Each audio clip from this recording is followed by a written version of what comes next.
Está começando mais um programa Bem Por Aí. Estamos dando um passeio em Salvador, mostrando cada bairro, a história, onde comer, onde ir.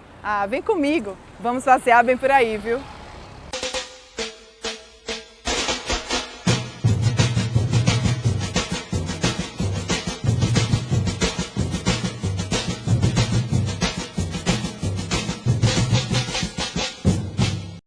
Quando caminhamos pelo Corredor da Vitória, a gente acha que se trata mais de um bairro residencial com um metro quadrado mais caro do Norte e Nordeste. Mas se a gente olhar direitinho por aí, tem muita história para contar, viu? Localizado em uma das partes mais altas da capital da Bahia, o Corredor da Vitória foi um dos primeiros caminhos de Salvador. A ampla vista facilitava a vigilância constante da chegada de embarcações e a localização oferecia fácil acesso às praias das cidades Alta e Baixa. O largo que compõe o bairro de mesmo nome teve origem antes mesmo da fundação da cidade por Tomé de Souza. E neste programa vamos contar sobre o crescimento deste bairro. O Corredor da Vitória existe desde a fundação da cidade de São Salvador. Foi fundada também por Tomé de Souza. Ela ligava a Cidadela até a Vila Pereira Coutinho, o atual Porto da Barra. E olha, vamos bater um papo e saber mais sobre isso, viu?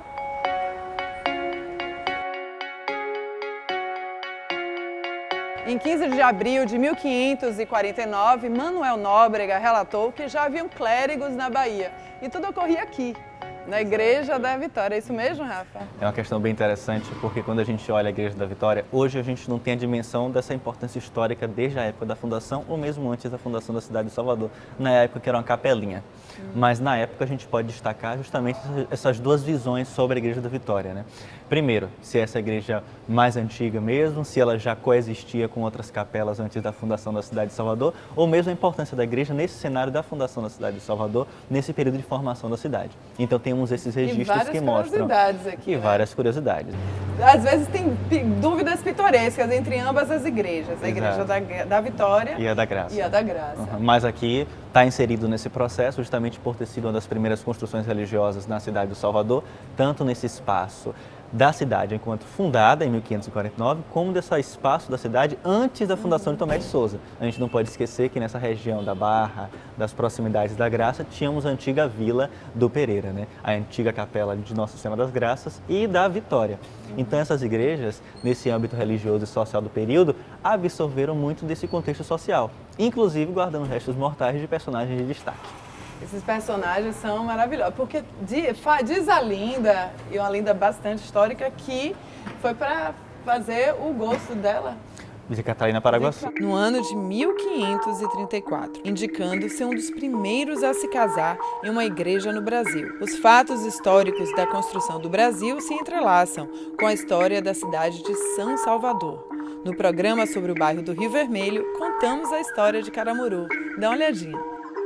Aqui habitavam os índios tupinambás e era uma região que tinha uma mata atlântica com bastante pau-brasil, então franceses e portugueses vinham aqui para trocar pau-brasil com os indígenas e muitas vezes naufragavam. E o que aconteceu é que houve um naufrágio em 1509 de uma nau francesa em que estava o Caramuru.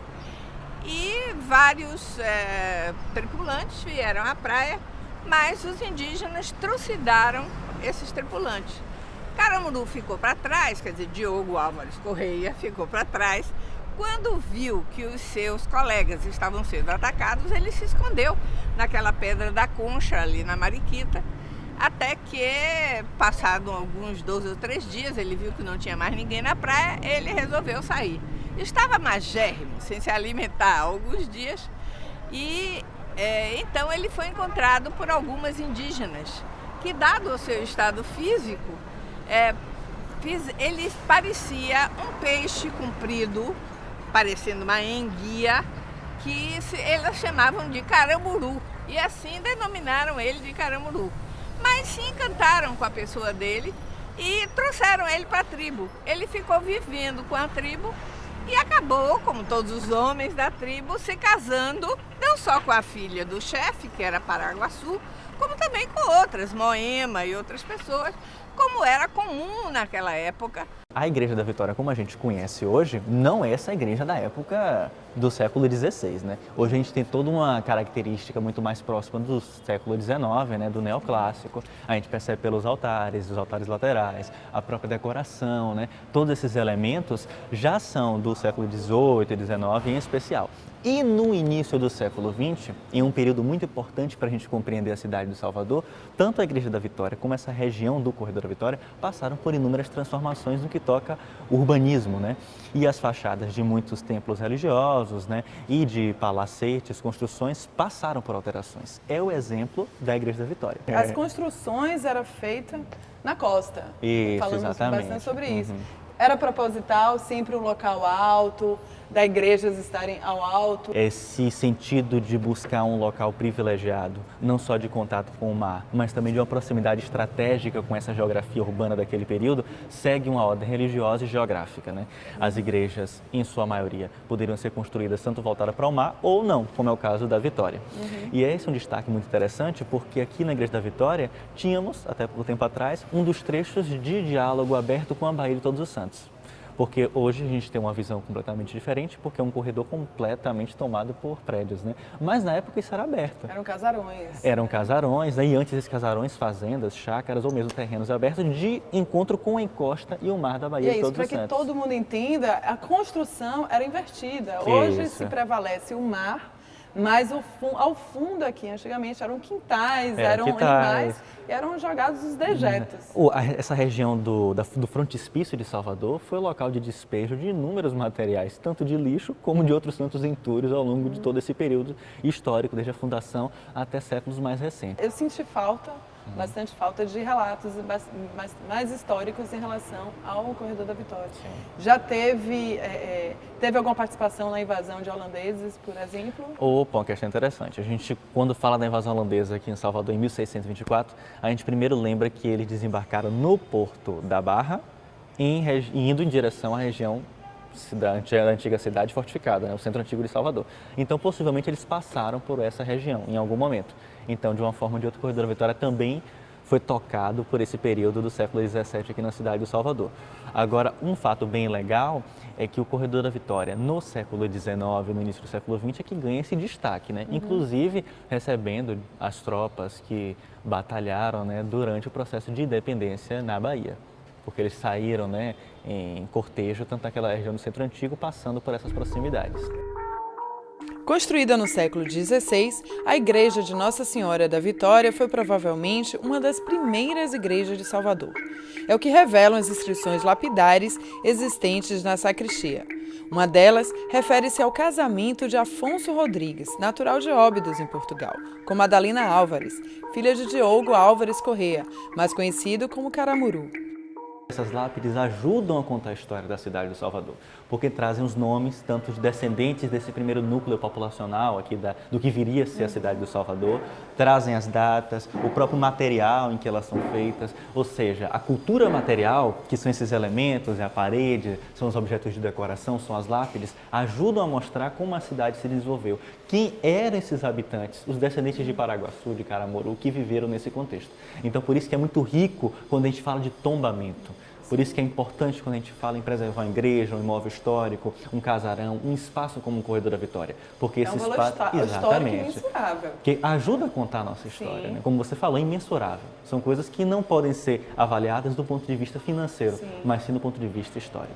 Todos esses representantes dessa população inicial de Salvador passaram tanto aqui na Vitória como na Igreja da Graça e da Ajuda também no centro. Ou seja, essas igrejas tiveram visitantes ilustres, né, que ajudaram a construir Salvador. Olha, e o casamento durou, viu? Casa aqui, o casamento dura. No início do século XX, essa região dos fundos foi ocupada por palacetes, mansão, e se destacava a mansão Wildberg, né, que antes era o antigo Hotel Bonsaju, que hospedava principalmente descendentes de imigrantes ou próprios imigrantes, visitantes que chegavam em Salvador. Então, falando em mansão, vamos conhecer uma que eu acho que você vai adorar, porque é linda. É linda, é uma das mais bonitas de Salvador. A gente vai até lá, viu? Vamos lá, Rafa. Vamos caminhando mesmo. Vem por aí.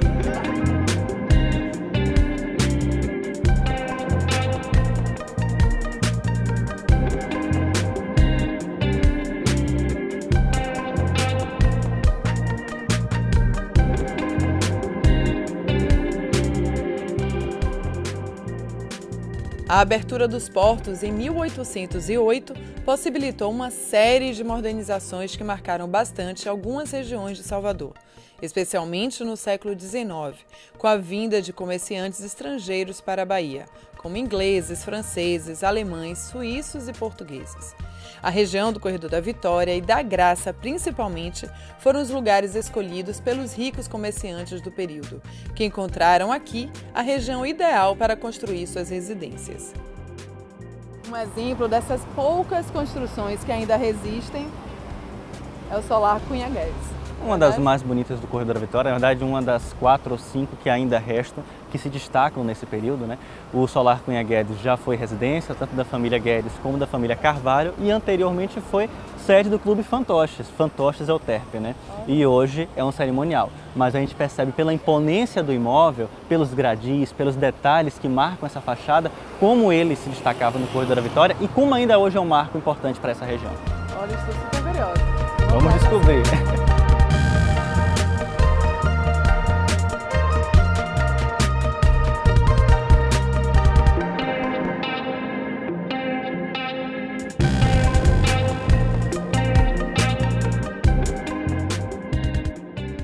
E a construção, Rafa? Ele é do final do século XIX, né? Ao longo desse período passou por alguns acréscimos, algumas reformas, mas é uma construção que se destaca desde esse período, do final do século XIX para o início do século XX, né? Residência de importantes comerciantes, né?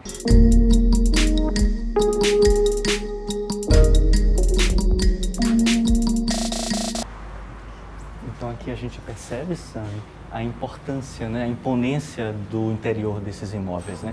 Como essas salas, como esses espaços, tínhamos vários aqui no Corredor da Vitória, mas esse é um dos que mais se destacavam, né? Justamente para mostrar esse poder, essa riqueza desses comerciantes, desses estrangeiros que ajudaram também a construir essa parte da cidade do Salvador. Internamente a gente já percebe a influência de diversos estilos, em especial o europeu, né? O mobiliário que vinha de fora, toda essa planta desse imóvel já recuada. Percebam que não é uma casa já próxima à rua, ela tem um recuo, um jardim e a casa atrás, muito diferente das casas construídas nos períodos anteriores, né? Ou seja, dialoga com as concepções arquitetônicas, né, de urbanidade do final do século XIX e do início do século XX. E internamente, já que você era um rico comerciante, já que você ostentava esse poder, né, de figurar na cidade, na elite econômica na época baiana, você tinha também que mostrar essa casa de acordo com essas influências de fora, né? No caso da Europa. Então Salvador tenta se europeizar, consegue, né, com o Corredor da Vitória, a Graça em especial, e o Solar Cunha Guedes ainda hoje é o principal exemplo nessa região, ao lado do antigo palacete da família Catarino, né, que mostram bem esse momento da cidade do Salvador. E na sua opinião, como historiador, qual teria sido a maior influência, principalmente aqui no Corredor da Vitória? Teria mais em holandesa, espanhol, porque o espanhol também tem uma presença forte. As colônias espanholas portuguesas, né, marcaram presença aqui, né? A família Catarino, que é portuguesa, a família Carvalho. Também tivemos descendentes de alemães que também vieram para cá, entre outros, né? Mas em relação aos estilos, toca o francês em especial, né? O neoclássico também está presente, o Art Deco está presente no banheiro aqui, né? Então tem uma mistura, né, de diversos estilos artísticos, né, arquitetônicos nessas casas, mas em especial de pessoas que participaram nesse período, a gente vai destacar os portugueses e os espanhóis, né? Família Catarino, Carvalho, depois a Guedes, etc. Mas nesse momento inicial, em especial espanhol e portugueses. É uma das poucas casas que restam e que podem contar a nossa história, a história de Salvador, da colonização, da influência. E aí que a gente percebe a importância de preservar esses imóveis, né? Porque hoje em dia temos ainda alguns exemplares dessas residências do final do século XIX e do início do século XX, mas com algumas alterações na sua parte interior. E aqui a gente tem esses detalhes que ajudam a contar a história não só do exterior, da residência enquanto modelo de casa da cidade do Salvador nesse período 19 do 20, mas também como casa interna, mostrando como essas pessoas viviam, como essas pessoas moravam, né? Ou seja, cada um desses detalhes, por menor que pareçam, contam a história daquele período. Então, por que uma porta em ferro? Por que esse tipo de piso? Por que esses lustres? De onde vieram esses lustres? De onde vieram os mármores? De onde vieram esses mármores, né? Os vidros italianos, tudo isso ajuda a contar a história. Mostra os interesses, a prataria, né? As louças, né? Faianças aliança, tudo isso mostra um diálogo, um trânsito importante do comércio baiano com o comércio europeu. Lembrando que o Porto de Salvador no século XVIII e no século XIX era um dos principais portos do mundo. Então por aqui chegava muita riqueza e também saía muita riqueza. Olha, a gente vai dar uma volta aqui e mostrar para vocês, até a gente puder caminhar aqui e mostrar como é lindo, inclusive nessa parte de conservação que o Solar Cunha Guedes mantém. Parabéns, os responsáveis. Parabenizar a todos aqui, porque é maravilhoso.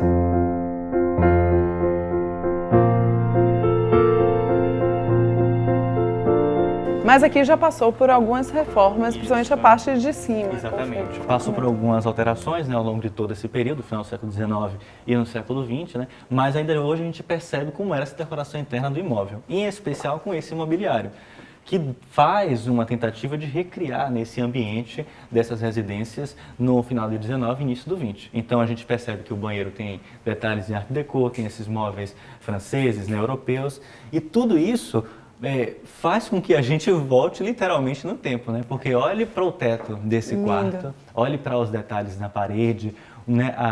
Os lustres, né? Tudo isso mostra como essas famílias viviam naquele período. A decoração é bastante... Né? E em né? especial, acho que é o principal destaque, o banheiro. Porque quando a gente observa essas casas antigas, é comum que alterações, principalmente nesses espaços que são utilizados de forma mais intensa, modifiquem, né, esse cenário. E aqui não, temos ainda os ladrilhos, né, temos os pisos, tudo em Art Deco, esse desenho bem típico já do século XX, essas primeiras décadas do século XX, e é coisa que a gente não vê assim nessas casas. Então é um destaque para esse imóvel. Olha como esse banheiro é construído, né? Olha os detalhes fazendo uma alusão a essa realidade greco-romana, né? Tudo isso tentando se aproximar às termas, né? Porque, e não era tanto quanto se falam em relação à higiene. Exato. Para que as pessoas entendam em relação às classes, inclusive, que o banheiro era fora da No casa. final do século XIX e no século XX tínhamos uma outra concepção, né, do que seria um espaço destinado para o banheiro, né? Mas nessa casa a gente já tem um banheiro dentro do quarto para descansar também. Com uma banheira, né? Sim. Então mostra muito que essa casa já está muito próxima dessas novas concepções de residência já bem típicas do início do século XX. Olha, cada detalhe conta uma história. Um banheiro pode contar muito sobre uma sociedade. Contam a história, exatamente. Questões sociais, questões arquitetônicas, os estilos da época, os interesses da família, entre outros pontos.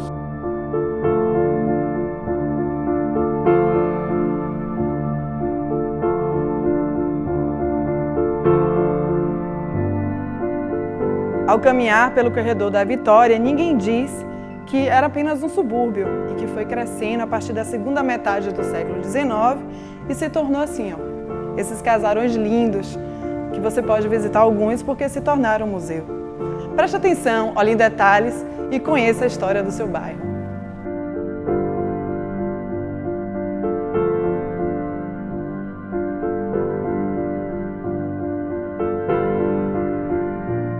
A preservação histórica é tudo, né, Rafa? Olha, cada fundamental, canto do bairro.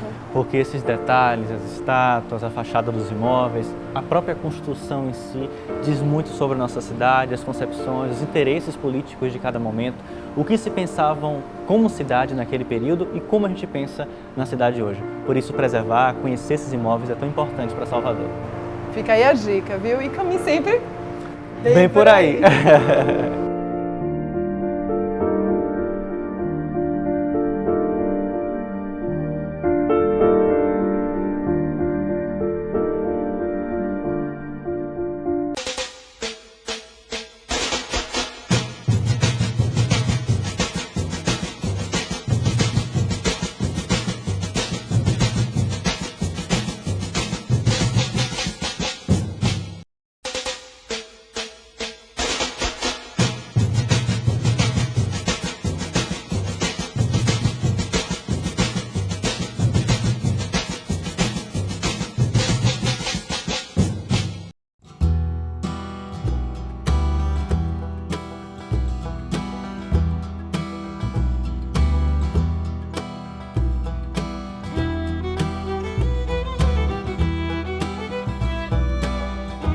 Imponentes construções que contam a história do bairro junto com os museus, você também encontra bares, restaurantes estilosos e cafeterias. Mas tem uma surpresa, viu? A história da vila teve início há quase 80 anos, quando seu Antônio Floretino da Silva fundou a vila. De Santo Antônio de Jesus para a capital baiana, ele construiu a primeira casa na encosta da Vitória e lá criou sua família. Até hoje, seus filhos moram por aqui. A ocupação, naturalmente, atraiu outras pessoas e foi se transformando em uma pequena comunidade. Seu Antônio morreu em 2007, aos 100 anos de idade.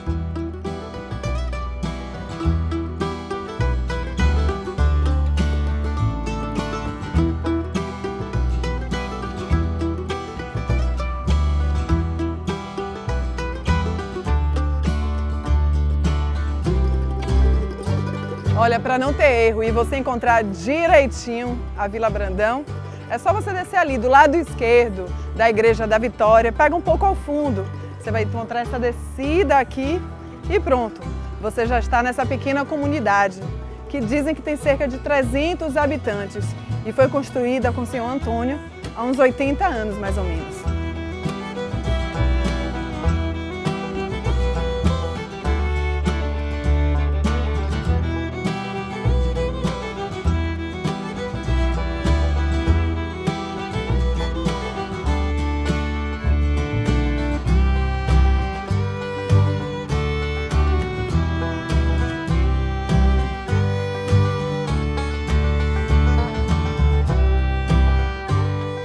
Em 2009, a Vila Brandão sofreu com a ameaça de desapropriação pelo novo Plano de Desenvolvimento Urbano de Salvador, pois não era tão bem assistida pelos serviços públicos, como coleta de lixo e saneamento básico.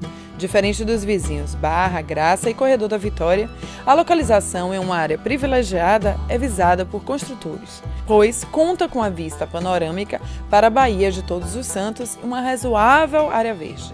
A mansão Wildberg, por exemplo, que ficava ao lado, foi demolida em janeiro de 2007. Então já viu, né? Há algum tempo os moradores sofrem com a pressão da desapropriação. Mas como o objetivo do Bem Por Aí é falar de coisa boa dessa cidade, fica a dica para conhecer este quase esconderijo sossegado, simples e carente, em meio a uma área nobre como o Corredor da Vitória.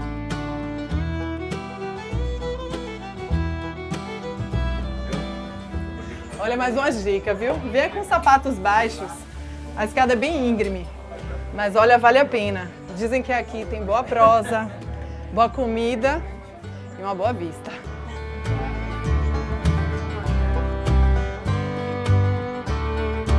Apesar de ter apenas 2 anos de funcionamento e de ser um local simples dentro de uma comunidade, o tempero com sabor caseiro e a vista para a Baía de Todos os Santos tem atraído muitas pessoas.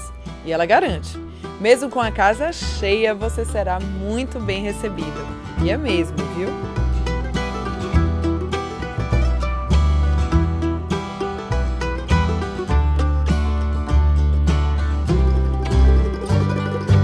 Olha, além de um bom bate-papo, a gente é recepcionado aqui com um prato. Que prato é esse? Essa é a mariscada. Uma mariscada. Olha que entendeu, provar mariscada numa sexta-feira, com Bem Por Aí, uma maravilha. Obrigada. Vocês têm o quê? 15 anos aqui, não é? Morando. E o restaurante? O restaurante tem 3 anos. Eu vou provar essa comida, hein? Deve ser uma delícia.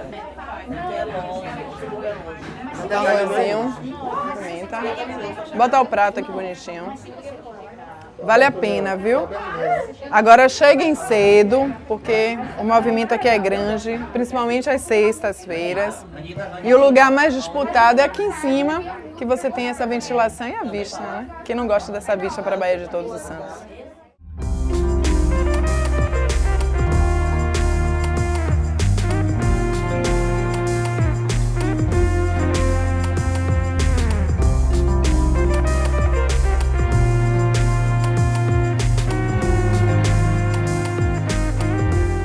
Olha, caminhando aqui pelo Corredor da Vitória, nos deparamos com uma casinha amarela, bem atrativa, assim, e descobrimos que é um restaurante com uma proposta orgânica, produtos naturais, e é lindo, charmoso, vale a pena conhecer. Seja bem-vinda. Adriana, tudo Que bom? prazer, Samir. Prazer também. Vamos começar tomando chá? Ah, meu Deus, já sim? Já pensou? É chá de quê? Chá de moringa. Sim. É uma erva medicinal. É, acalma. Tem Ótimo. diversas funcionalidades. Salvador tem várias histórias, mas é provinciana também.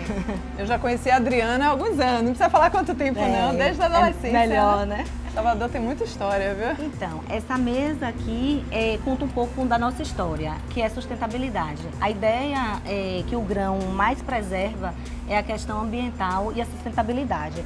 Então, a gente tem diversos acessórios aqui que tem praticidade para você... A utilização do copo. Exatamente. Que as pessoas utilizem, mas não utilizem e evitar o consumo do plástico, escova de bambu, os talheres, o canudinho de metal. Enfim. Vem com a escovinha. Eu já tenho um. E aqui a pessoa pode, além de vir tomar o café, ir para a lojinha. Isso. Aqui a nossa loja, ela tem um aspecto de mercado, né? Sim. Onde você pode fazer suas compras aqui, todas de maneira saudáveis. Todos os nossos rótulos são lidos. Sim. E a gente preserva tudo que é o alimento orgânico ou sem glúten, sem lactose. Tem um apelo também do totalmente integral. Nossos produtos são totalmente integrais. A gente busca fornecedores prioridades locais. A gente tem aqui uma variedade muito grande de grãos, oleaginosas. A gente tem a nossa feira orgânica, que são as terças-feiras, nossos produtos. E você falou em feira orgânica, ela falou também que dá privilégio ao pequeno produtor. Exatamente. Isso? Tem frutas aqui e já tem o mercado de vocês já tem mais de 40 anos. Nosso negócio existe há 44 anos. Somos pioneiros aqui na Bahia e no Nordeste como alimentação saudável. Fomos o primeiro. Lá nos Barris, nossa primeira loja, depois expandiu para Pituba, aqui na Vitória e Vilas do Atlântico. Você pode encontrar um espaço como esse, né? Sim, nossa como padaria. Tem a padaria aqui. Olha o pão feito aqui. Como é seu nome? Cleide. Delícia, tudo é produzido aqui. Tudo aqui é produzido por nós e quando não é produzido por nós, são fornecedores locais. A gente dá prioridade também ao pequeno artesão, justamente para fomentar o mercado do pequeno produtor. É tudo natural. Aqui vem do nosso restaurante, são as sopas, sim, né, que é uma tradição, as pessoas vêm consumir a sopa, tomar sopa na nossa varanda. Aqui a gente não tem a internet, porque a ideia é a pessoa estar conectada consigo mesmo. E orgânico, tudo orgânico, produto orgânico do nosso restaurante. Mas é vegana, vegetariana? Toda a sopa é vegana. A gente não tem nada de proteína animal aqui na empresa. Como a gente falou das frutas e verduras aqui, ó. Nosso hortifruti está aqui, ele vem de Irecê, é uma comunidade que a gente recebe todas as terças-feiras e quintas, certificado. É da região Povos da Mata, que é uma comunidade com mais ou menos 100 famílias que produz e que antes vendia na estrada e que hoje o grão compra tudo para trazer para Salvador. Então a gente tem conveniência, todos os dias da semana você pode vir.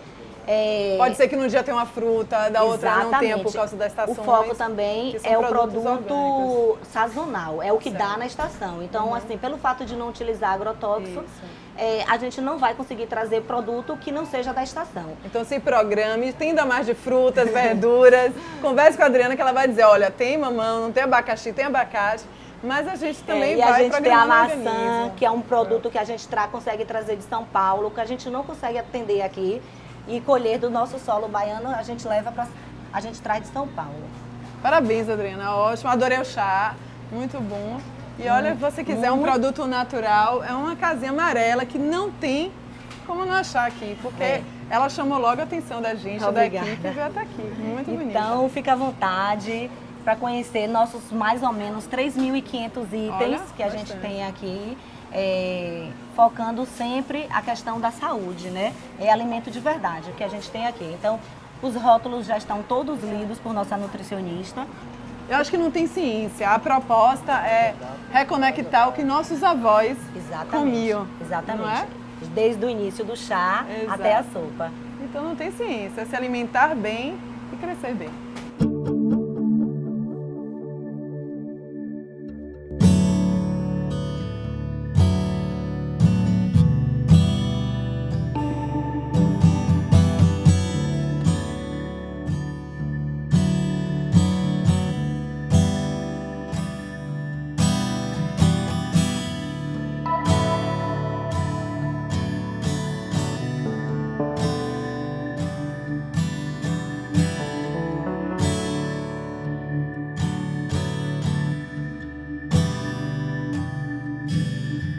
Mas se a sua opção é tomar um café inspirado na década de 20, com uma atmosfera um pouco americana, estilo Chicago, eu acho que você vai adorar isso aqui, viu?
Para quem gosta de café como eu, é uma delícia.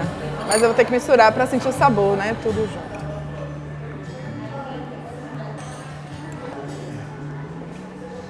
Delícia. Passear no corredor da Vitória e parar em lugares agradáveis para tomar um café, muito bom. Agora caminho, bem por aí, viu?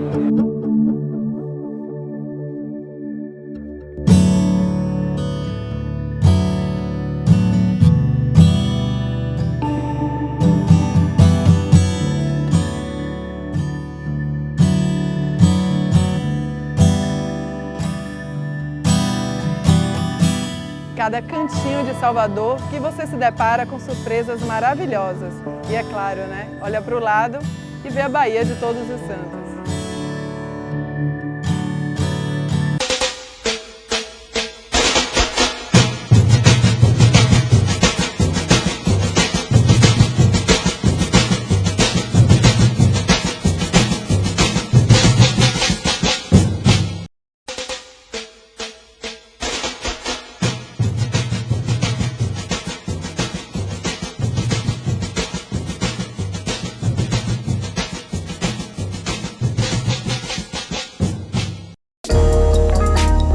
Na década de 40, a Vitória se tornou um dos polos de concentração de intelectuais e profissionais da arte. Em menos de 1 quilômetro de extensão, você pode visitar vários museus e, ó, fazer tudo a pé, viu?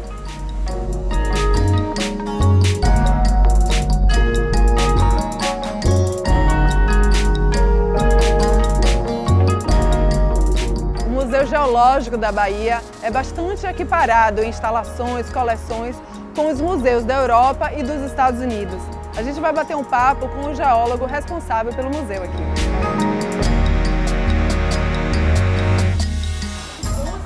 Oi, Samir. Sampaio.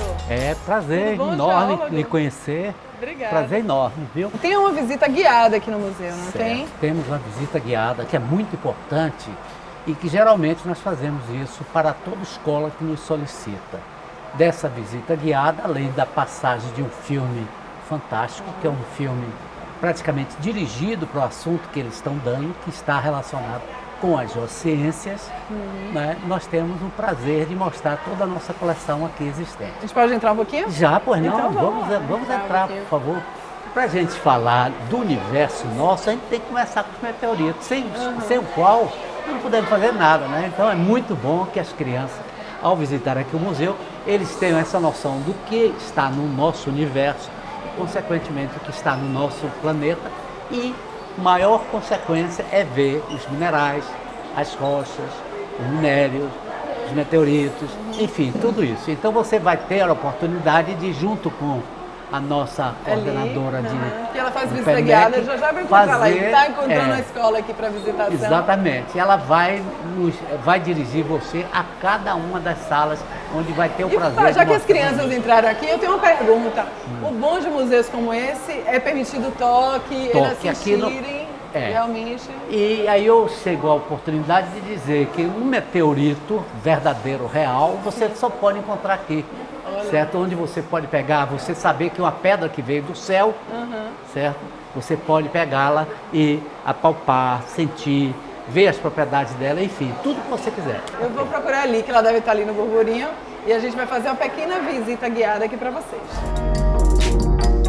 Após a reinauguração em março de 2002, o Museu Geológico da Bahia se tornou uma boa opção para os estudantes adquirirem novos conhecimentos sobre a geologia, mineralogia, pedras preciosas, mineração, história e outros assuntos. Vinculado com a Secretaria de Desenvolvimento Econômico do Estado da Bahia, o museu já está se transformando em um novo centro cultural e de lazer. As visitas aumentaram bastante. Olha só essa turminha aí. Tudo bom? Ali. Tudo. E aí, admirando o geólogo? Ele está representando aqui o geocientista, na pessoa também do geólogo em campo. Aliás, a Bahia é bastante rica nessa área, na área de pesquisa. O museu hoje ele tem realmente cerca de 30 mil peças, entre elas rochas, minerais, peças de artesanato mineral também, alguns materiais utilizados por garimpeiros também, principalmente da Chapada Diamantina, das cidades de Andaraí, Mucugê, Palmeiras. Ibicoara. Isso. E alguns também rochas espaciais, que são os famosos meteoritos, que estamos aqui representados nessa vitrine. Dentre eles temos um que chama bastante atenção, que é o meteorito Quinjingue. É o único meteorito palasito brasileiro, foi encontrado na Bahia, no município de Quinjingue. Temos também aqui uma réplica do nosso maior meteorito brasileiro, o famoso Bendegó. E caiu em que região? Foi encontrado ali na região de Monte Santo, na localidade de Bendegó. E aqui nós temos também um fragmento real deste meteorito, que está aqui representado aqui, ó. Ele aqui, com esse fragmento, ele pesa 800 gramas.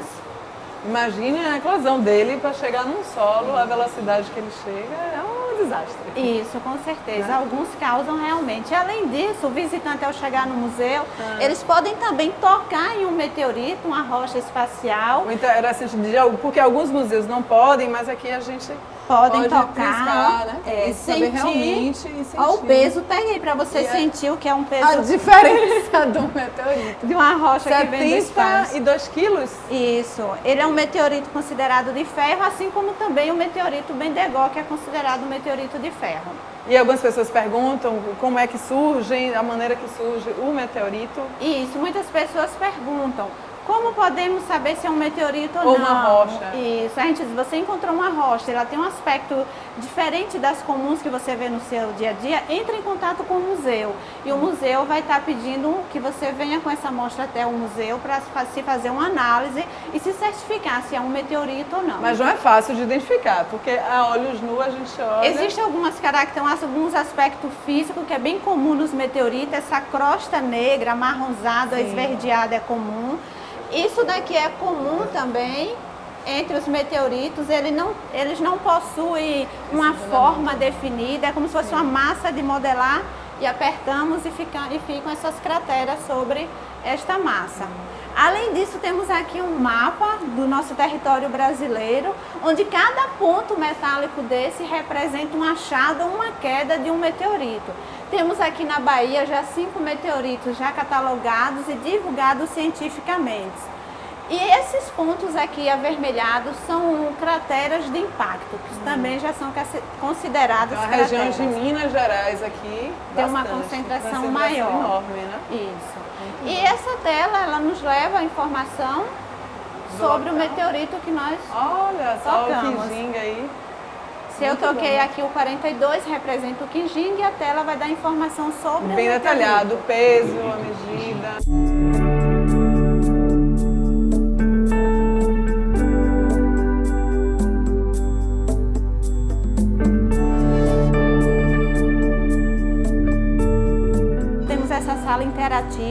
fala sobre a origem do universo com base na teoria do Big Bang.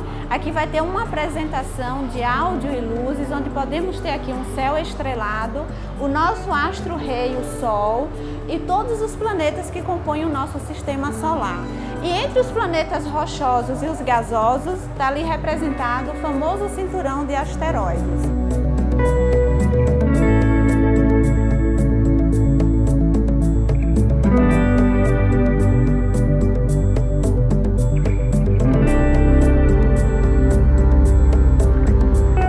E essa sala aqui, ele me conte. Ela é uma sala que fala sobre o petróleo. Ele vai desde a formação, como ele se forma, o ambiente adequado para a sua formação, todo o contexto histórico dele, até chegar aqui na Bahia, onde foi realmente descoberto o petróleo. Essa imagem retrata o local, que é em Lobato, aqui em Salvador, que foi descoberto. Aí fala sobre os descobridores, Manuel Inácio e Oscar Cordeiro. Tem um pouco do contexto histórico da época, que é do governo Getúlio Vargas. A criação aqui da Petrobras, também, que foi nesse mesmo período. Saindo desse contexto histórico, dessa descoberta aqui, vem para os passos de exploração.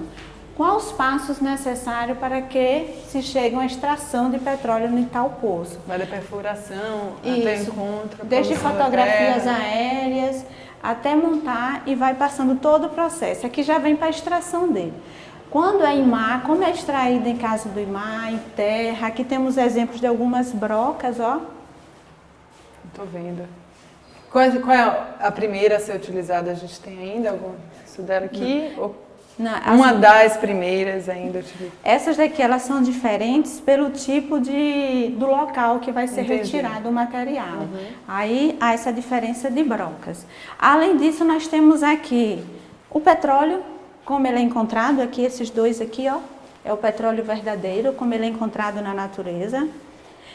E aqui atrás temos alguns derivados do petróleo, desde a gasolina, o óleo diesel.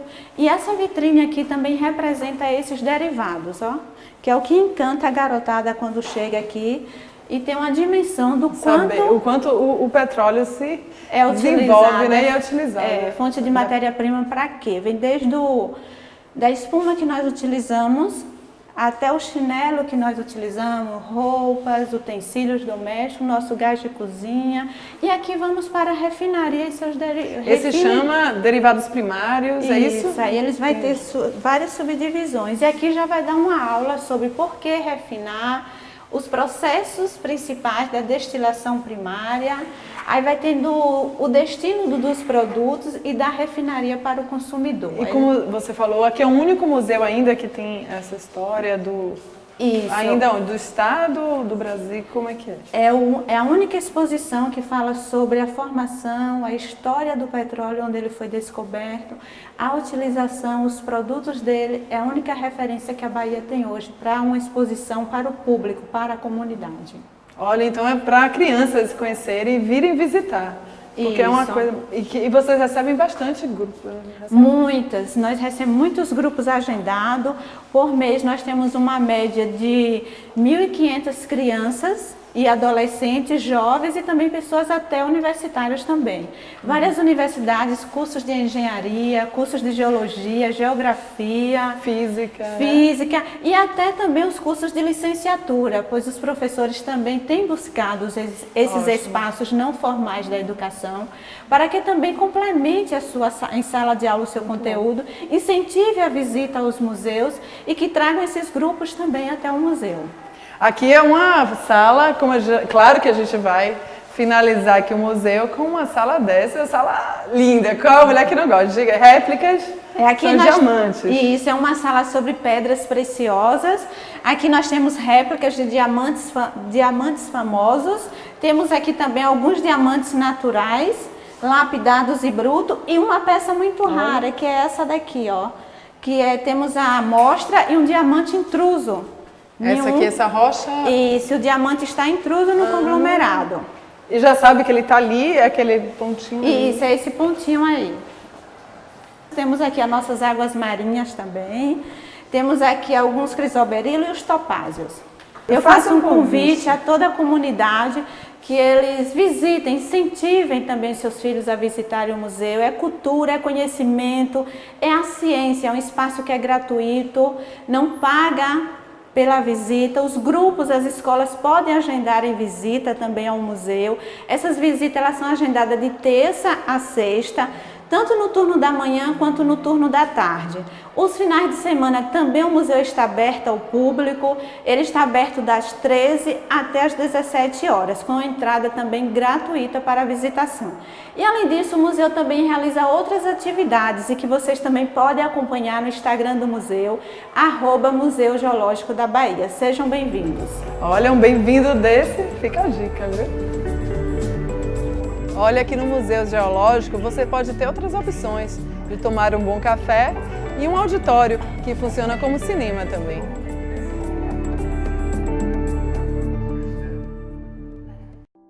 Criado em 1918, no prédio anexo ao Arquivo Público e transferido em 1982 para a sede atual, no Corredor da Vitória, o Museu de Arte da Bahia é o mais antigo do estado.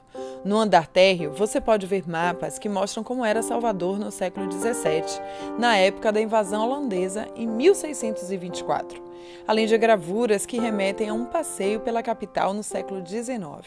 A escada de Jacarandá é belíssima, uma obra em si mesma. Aproveite também para ir ao andar superior e conhecer a obra de importantes nomes baianos, como Prisciliano Silva, Alberto Valença, Mendonça Filho. Garanto que se você gosta de arte, vai adorar. Ainda vai ganhar uma aula de Bahia, mesmo sendo baiano ou turista.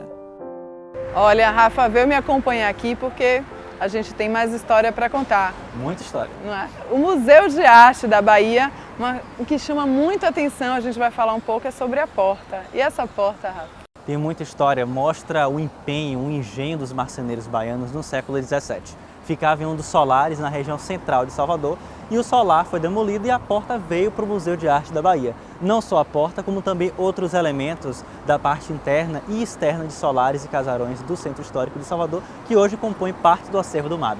Esse é tombado. Esse é tombado. Esse é tombado. Se tiver esse tempo da porta. E mostrando a porta pertinho para vocês. E como a gente imagina de onde ela é, como é que a gente vai saber? É aí que está o grande mistério, né? Para a gente perceber a quantidade de elementos que essa porta carrega. Porque além dos elementos da própria cultura material, da madeira, dos elementos que estão presentes, ela guarda a história. Porque foi uma porta importante nesse período do século XVII e XVIII, ficava lá na região central de Salvador, em um dos solares, e hoje é a porta de entrada do Museu de Arte da Bahia. Mas o que chama a atenção mesmo são os detalhes aqui presentes. Olha o nível, a riqueza dos elementos da marcenaria da época. Que muita gente ainda não sabe, né? Não, se é azteca, se é... A influência, né? Pois é. Pois lembra mesmo. Em 1980, foi 82? Na década de 80. 80, o que aconteceu aqui, Rafa? Então, aqui já passou por algumas instituições, né? Inclusive o Palácio de Governo, residência de um comerciante de escravos, só para a gente ter uma ideia, até virar o Museu de Arte da Bahia. Assim como a porta, as estátuas vieram? As estátuas ficavam na parte de cima da Praça Municipal, né, próximo ao elevador Lacerda, ficava toda aquela parte da balaustrada e foram transferidas de lá para aqui para o Museu de Arte da Bahia. A gente pode destacar também os azulejos, que eram de antigos sobrados, de antigos casarões aqui da cidade de Salvador. Então, esse prédio é uma miscelânea de diversos edifícios que ficavam em Salvador. Não só reúne esse importante patrimônio, esse importante acervo de pinturas e imobiliários, como também reúne um importante pedacinho da cidade de Salvador, que foi desaparecendo aos poucos e aqui pode ser visto ainda. Graças a Deus, né? Ainda tombado, bem. E é um tombado. espaço que você vai contar realmente Exatamente. a história. E fica aqui tranquilo, porque tem sala aqui, acontece várias reuniões de histórias de estudantes aqui, lançamentos de eventos livros, musicais. E vale a pena, tem várias exposições. Vale. Olha o destaque, por exemplo, para o frontispício de Salvador, né? O de Vilhena, de 1801. Olha só. A Lindo, região né? da cidade de Salvador, Cidade Baixa, começa, Cidade Alta. São Marcelo, onde seria construído o elevador Lacerda, que na época não existia, né?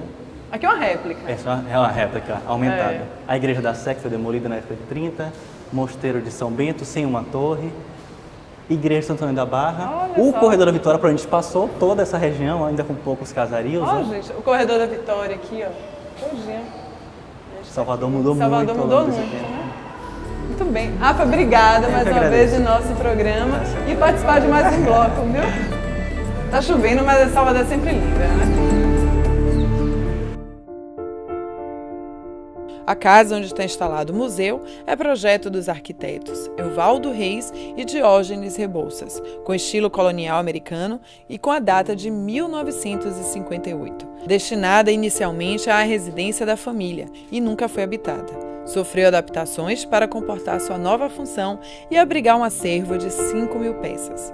Inaugurado em 5 de novembro de 1969, graças ao apoio do então governador do estado da Bahia, Luiz Viana Filho, e posteriormente o governador Antônio Carlos Magalhães, completou com as instalações da biblioteca e do auditório. O museu retrata a opulência da aristocracia baiana, representada principalmente nas coleções de joias feitas de ouro e pedras preciosas. A prataria compõe a seção mais numerosa do acervo.